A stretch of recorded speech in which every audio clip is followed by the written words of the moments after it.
Meanwhile, the California forecast this week is calling for cooler temperatures and calming winds, which is good news for areas that have been devastated by wildfires.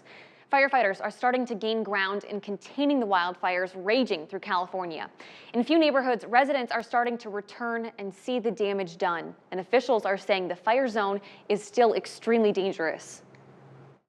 We continue to plan for the repopulation of evacuated areas when safe. The repopulation of residents in the evacuation order areas will not occur for at least one more week for the areas that are deemed safe.